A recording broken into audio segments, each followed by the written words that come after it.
얼마 전 미 연방준비은행에서는 0.75%포인트 파격적인 기준금리 인상을 발표했습니다. 이에 사람들은 40년 만의 역대 최고 물가 상승률을 억제하기 위해 연준이 양적 긴축을 시작했다고 말합니다. 이 양적 긴축이란 무엇이며 우리 개개인에게 어떤 영향을 끼칠까요? 양적 긴축에 대해 이야기하자면 양적 완화를 먼저 알고 가는 것이 좋습니다. 지난 10년 동안 양적 완화라는 말은 뉴스에서 자주 접하셨을 겁니다. 양적 완화란 쉽게 말해 경기 부양을 위해서 중앙은행이 돈을 찍어내는 것을 말합니다. 이렇게 찍어낸 돈을 중앙은행이 상업은행에 공급하면 상업은행은 낮은 이자로 가계와 기업에 돈을 빌려줍니다. 그리고 이 돈은 새 공장을 짓는 데 쓰여 일자리를 만들거나 집과 자동차 등을 구매하는 대출금이 되기도 합니다. 이렇게 돈을 찍어내면 수요를 창출해냄으로써 경제 불황을 극복하는 데 큰 도움이 됩니다. 그러나 큰 단점도 있습니다. 바로 경기 과열로 인한 인플레이션입니다.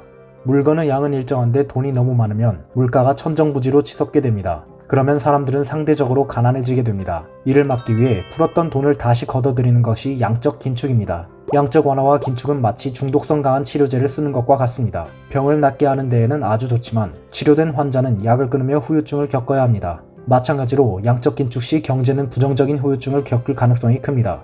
중앙은행에서 찍어냈던 돈을 다시 걷어들이고 이를 없애버리면 시중에 든 돈이 줄어들게 됩니다. 인플레이션을 잡는 데는 효과가 있겠지만 빚을 내기 어려워진 경제의 대출금리는 올라갈 것이며 빚에 의존해서 값이 올라갔던 자산 가격도 하락할 것입니다. 주식 같은 경우 양적 완화와 전례 없이 낮은 금리로 인해 가장 큰 호황을 누려왔습니다. 저축이자는 터무니없이 낮은 상황에서 투자자들은 더 나은 기회를 찾아 주식, 심지어 암호자산으로 몰려들었습니다. 그런데 금리가 정상화되면 다시 이 돈이 채권시장으로 돌아갈 테고 이때 증시는 강한 매도세를 경험하게 됩니다. 또한 대출을 받아 투자했던 이들이 빚을 유지하기 어려워지면 투자를 청산하며 더 하락세를 부추길 것입니다.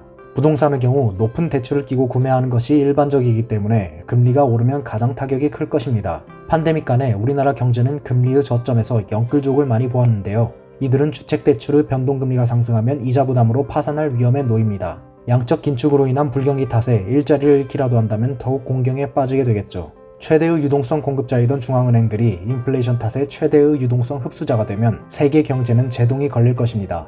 그러나 각국 경제가 넘어야 할 과제는 유동성 회수만이 아닙니다. 글로벌 공급망 붕괴와 초고유가, 전쟁은 양적 긴축으로 인한 부작용을 더 고통스럽게 할 것입니다.